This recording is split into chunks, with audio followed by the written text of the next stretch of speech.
সিলেটে ছিনতাইকারী ধরতে গিয়ে প্রাণ হারালো র্যাব সদস্য, আটক এক ছিনতাইকারী বাপ্পি। তো এখান থেকে পালিয়ে যাওয়ার চেষ্টা করাকালীন সময়ে অপরপক্ষে আমাদেরকে সহায়তা করার জন্য, পুলিশকে সহায়তা করার জন্য সাদা পোশাকে কয়েকজন র্যাব সদস্য ছিলেন। তারা তাদের নিয়মিত ডিউটি পরিচালনা করছিলেন। যে আপনারা জানেন যে র্যাব সদস্য বিভিন্ন সময়ে সাদা পোশাকে তথ্য সংগ্রহ করেন, ওইভাবে হয়তো তারা তথ্য সংগ্রহ করতেছিলেন।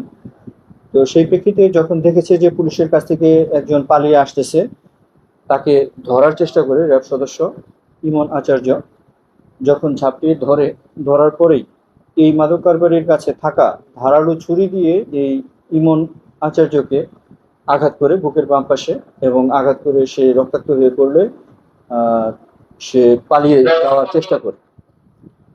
তো এই আসামিটার নাম হচ্ছে আসাদুল আলম বাপ্পি। সিলেটে দাওয়া খেয়ে পালানোর সময় এক ছিনতাইকারীকে জাপট ধরছিল র্যাব 9-এর সদস্য ইমন আচার্য। এ সময় দস্তাদস্তি এক পর্যায়ে ইমনকে বুকে ছুরিঘাত দেয় ওই ছিনতাইকারী। পরে হাসপাতালে চিকিৎসাধীন অবস্থায় তিনি মারা যান। শুক্রবার দুপুরে সিলেট কিং ব্রিজের পাশে চাঁদনীঘাট এলাকায় এ ঘটনা ঘটে। ইমন চুরিঘাতের দায়ে অভিযুক্ত আসাদুল্লাহ আলম বাপ্পি আটক করেছে পুলিশ। জানা যায় শুক্রবার দুপুরে চাঁদনীঘাট এলাকায় বসে মাদক সেবন করছিল কয়েকজন ছিনতাইকারী মাদক সেবী। এ সময় পুলিশে তাদেরকে দাওয়া খেয়ে বাঁচতে দৌড় দেয় তারা। এ সময় ওই এলাকায় সাদা পোশাকে ছিলেন র্যাব সদস্য ইমন আচার্য। পালাতে যাওয়া এক ছিনতাইকারীর দাপট ধরতে তিনি দুজনের মধ্যে কিছু ধস্তাধস্তি হয়। এক পর্যায়ে ইমনের বাম বুকে ছুরিঘাত চালিয়ে দেয় ওই ছিনতাইকারী। আহত অবস্থায় দ্রুত তাকে উসমানী হাসপাতালে নেওয়া হয়। হাসপাতালে আইসিইউ চিকিৎসাধীন অবস্থায় দুপুরে 1:30টার দিকে তার মৃত্যু হয়।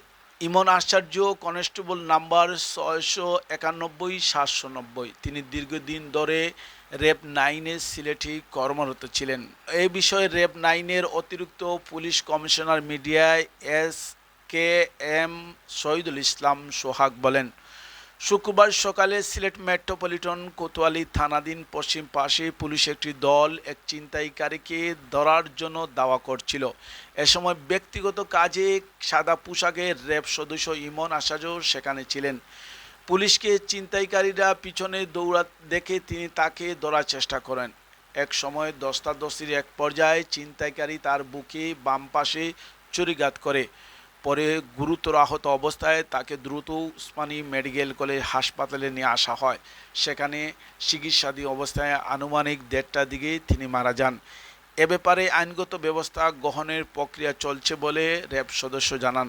এ বিষয়ে সিলেট মহানগর পুলিশের সাইফুল ইসলাম বলেন, অভিযান চালিয়ে হামলাকারী ছিনতাইকারী আটক আসাদুল্লাহ আলম বাপ্পিকে আটক করা হয়। এ সময় তার কাছ থেকে হত্যাকাণ্ডের ব্যবহৃত ছুরি উদ্ধার করা হয়।